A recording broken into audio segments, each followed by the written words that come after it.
Have you ever opened the King James Bible, read a passage, and felt like you were trying to decipher an ancient code? The beautiful, poetic language can sometimes feel like a locked treasure chest. What if I told you that you already hold the keys? What if the secrets to unlocking its profound wisdom are simpler than you ever imagined? Today, we're not just going to read scripture, we're going to step into it. We're going to uncover two powerful, almost cinematic techniques that will transform your reading from confusing to crystal clear, helping you cultivate a truly blooming life, mind, and spirit. Forget everything you thought was difficult about the King James Bible. The journey into its heart begins now. So, let's dive into our first key. Imagine you're a detective arriving at a scene. You don't just look at the final piece of evidence, you trace the steps back to understand how it all unfolded. That's our first tip: read backwards. Not word for word, but sentence by sentence, thought by thought. Let's take a famous verse, John 16 verse 24. It says, "Hitherto have ye asked nothing in my name, ask, and ye shall receive, that your joy may be full." Many read this and think it's a blank check for anything we want. But what if the real treasure, the specific context, is hidden just a few sentences before? Let's rewind. Let's become detectives of the text. Before verse 24, what was happening? If we go back just 2 verses, to John 16 verse 22, we find a scene filled with emotion. Jesus is telling his disciples that he must leave them soon. Can you feel their hearts sinking? The scripture says, "And ye now therefore have sorrow." Sorrow. That's the emotional core of the scene. Their world was about to be turned upside down. Their guide, their friend, their master was leaving. Imagine the confusion, the fear, and the deep gut-wrenching sadness that filled that room. Now, with that feeling of sorrow fresh in our minds, let's move forward one verse at a time. After acknowledging their sorrow, Jesus gives them a powerful promise in verse 23, "And in that day ye shall ask me nothing. Verily, verily, I say unto you, whatsoever ye shall ask the Father in my name, he will give it you." He's shifting their focus. He sees their sorrow, and he immediately provides the solution. He's directing them to the source of all comfort, the Father. He's building a bridge from their current state of sorrow to a future state of answered prayer. And then, we arrive back at our focus verse, John 16 verse 24. "Hitherto have ye asked nothing in my name, ask, and ye shall receive, that your joy may be full." Do you see it now? It clicks into place like the final piece of a puzzle. This isn't just a general command to ask for anything. It's a direct response to their sorrow. Jesus is essentially saying, "I see your sadness because I'm leaving. But I'm giving you a new way.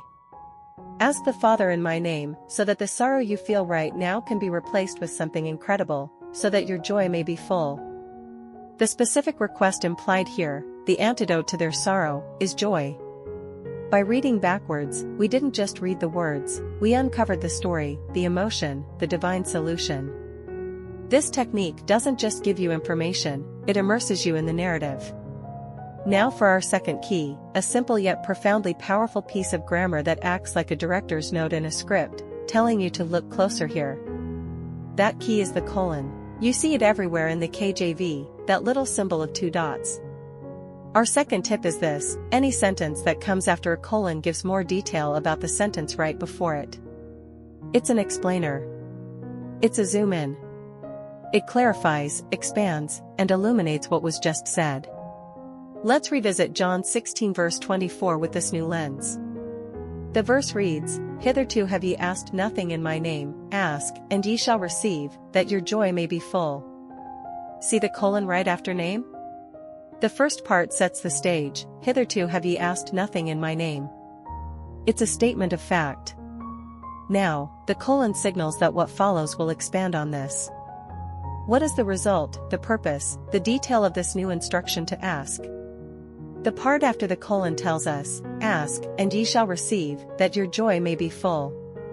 Let's break that down even further. Within the second half, there's another crucial clause, "that your joy may be full." This isn't just an afterthought. It is the ultimate goal of the asking. It's the why. The first part states the problem: they haven't been asking in his name. The part after the colon gives the solution and the intended outcome. Ask so you can receive. Why or what should you receive? So that your joy may be full. The colon acts as a spotlight, drawing our attention to the connection between asking and a specific overflowing and complete joy. It's not just about getting things, it's about a transformation of your inner state from sorrow to fullness of joy. When you see a colon, your mind should light up. It's a signpost from the translators, a guide from the text itself, saying, pay attention. The explanation is coming right up. It connects the dots for you, making complex thoughts beautifully simple. It's like watching a movie where a character makes a mysterious statement, and in the very next shot, the camera pans to reveal exactly what they were talking about. The colon is that camera pan. It provides the reveal, the clarity, the aha moment. It's a built-in commentary track within the scripture itself. So, let's put these two cinematic techniques together. We start with a verse that seems broad. We use tip 1 and rewind the scene, reading backwards to understand the emotional and narrative context. We discover the disciples are filled with sorrow.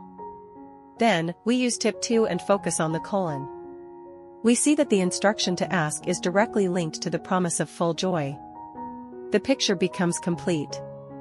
The scripture transforms from a flat command into a dynamic, compassionate, and deeply personal conversation between Jesus and his grieving friends. He's not just giving a rule, he's offering them a healing balm for their aching hearts. He's showing them the path from their present pain to a future overflowing with divine joy. This isn't just an intellectual exercise. This is the path to a blooming life. When you start to see the Bible this way, as a rich, layered narrative full of emotion, context, and divine guidance, it ceases to be a book of ancient rules. It becomes a living wellspring of wisdom for your daily life. It speaks directly to your own sorrows, your own questions, your own deep desire for a joy that is full and unshakable. The answers for your mind and the nourishment for your spirit are waiting to be discovered. The Bible isn't hiding its treasures from you. It's inviting you to look closer, to dig deeper, to become a participant in its timeless story. The choice, as always, is yours. You can continue to see the King James Bible as a beautiful but locked monument from a distance. Or, you can take these keys, walk up to the door, and turn the lock. You can step inside and explore the vast, treasure-filled rooms for yourself. You can allow its truths to reshape your thinking, to heal your spirit, and to cause your life to bloom in ways you never thought possible. I warmly encourage you to choose wisely. Choose to engage, choose to explore, choose to discover. The adventure of a lifetime is waiting for you within its pages. Thank you for joining me on this journey today. If this has helped you, please like, subscribe, and share it with someone who might also be looking for these keys. Let's continue to unlock these treasures together.